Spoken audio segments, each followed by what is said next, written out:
All right, learners, so today we're going to continue with associative and distributive properties.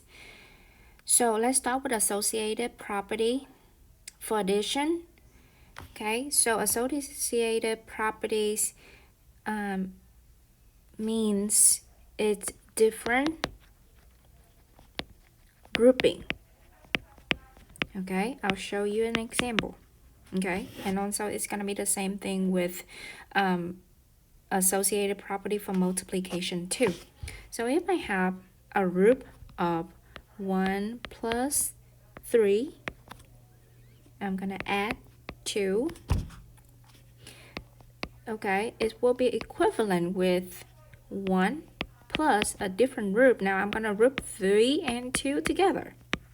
So the first group I have 1 plus 3. The second group I have 3 plus 2. So 1 plus 3 I have 4. 4 add 2, I have 6. The second group I have 3 plus 2 is 5, and 1 add 5 is also 6, so they are equivalent to each other.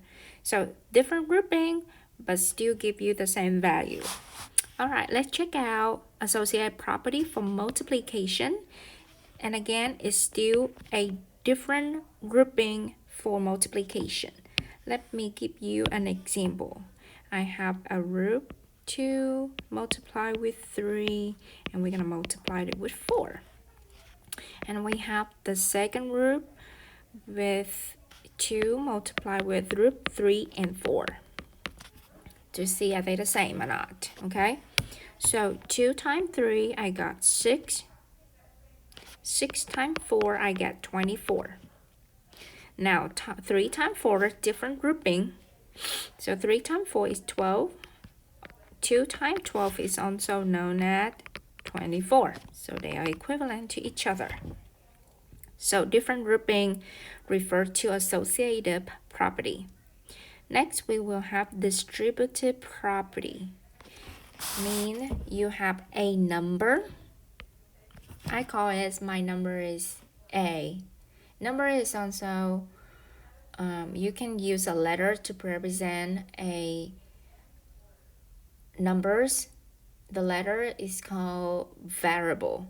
So if I have a letter A, I will distribute to this group, B and C.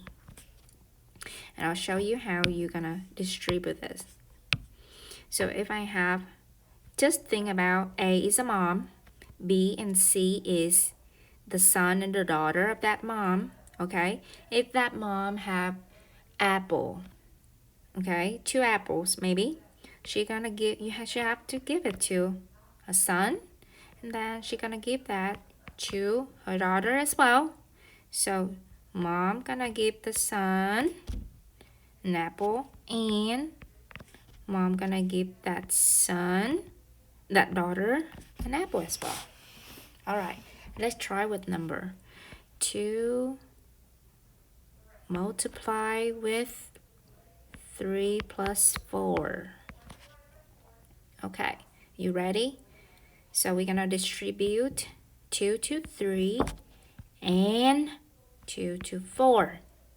Okay, so let's say if I distribute 2 to 3, I have 2 times 3.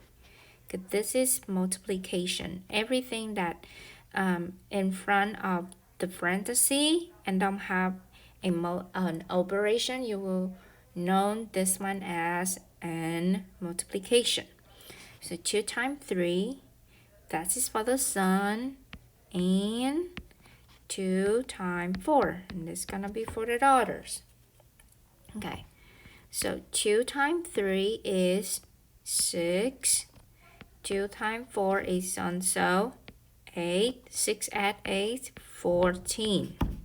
Now we're gonna check this one out by if you know PEMDAS from last year, we're gonna do the parenthesis first. So what is 3 add 4? 7. What is 2 times that 7? It's also 14. So we distribute and get the same answer.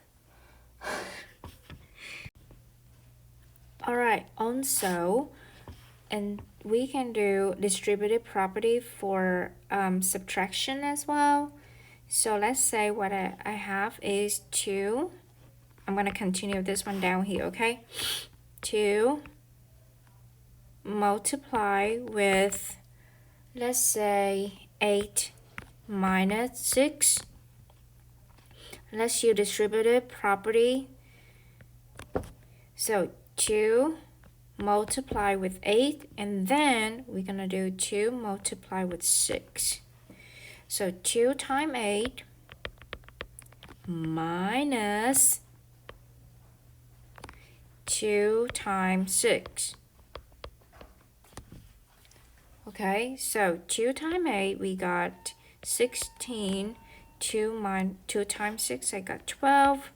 16 subtract to 12, I got 4. Now, I'm gonna do the PEMDAS way to see do we have 4 as an answer as well. So 8 minus 6 is 4, 2. 2 times 2 is 4. So 4 equivalent with 4. So we just done distributive property. All right, now we're gonna get to this one. Distributive property example with variable. Variable is a letter. Okay, so we can use letter A, letter B, letter C. So let's have an A minus 4 multiply with 3. Now, number 3, it can be at the front or it can be at the back of the group with the parenthesis, okay? And we still distribute that 3 to A and that 3 to 4. Okay, so let's say if I distribute 3 to A, I have 3A. And that's minus sign, I bring it down. And 3 times 4. I'm sorry, this is a 3. So 3A, I can't do anything with that. But 3 times 4, I know is 12. So we can do distributive property with variable or without a variable.